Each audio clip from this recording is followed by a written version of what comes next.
Good morning, Mr. President. Can I call you OB? You can call me Frank. That's okay. OB it is. I'm glad you agreed to speak with us about the Bergdahl swap. Yes.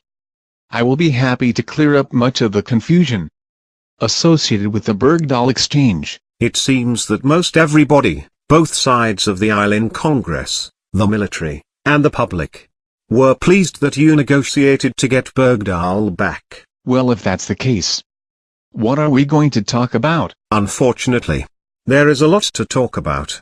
1. The lack of communication with Congress. 2. The 5-to-1 swap.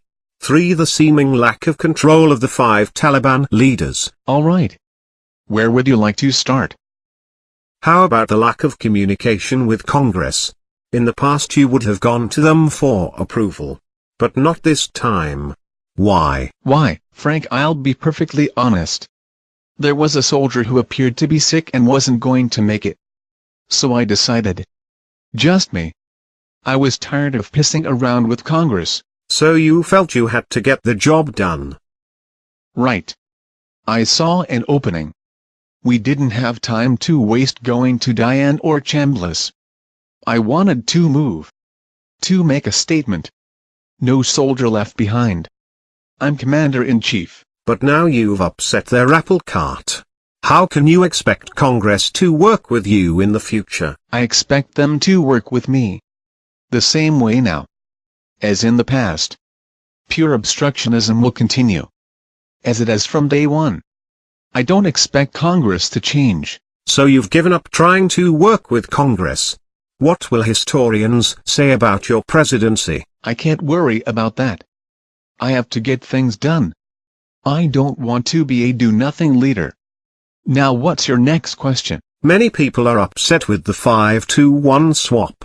It appears that the Taliban dictated who they wanted. And we now have set a value on the lives of prisoners. I make absolutely no apologies for making sure we get back a young man to his parents. Did you have to bring his parents into the Rose Garden? And not tell Congress? I had to humanize the swap. I always invite regular people to the Rose Garden for announcements. Why would I do this one differently? Maybe because there were many questions about the legality of your actions. Or because Bergdahl may be a deserter.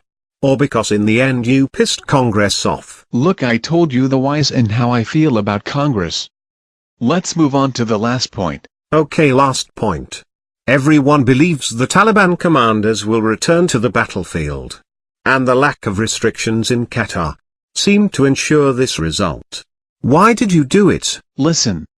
The Qatar negotiated the deal. We have ways of watching and ensuring that the Taliban remain in Qatar for the year. As agreed.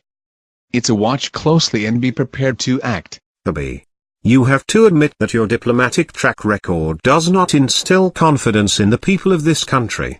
And there are many in the military that feel Bergdahl had deserted. Frank.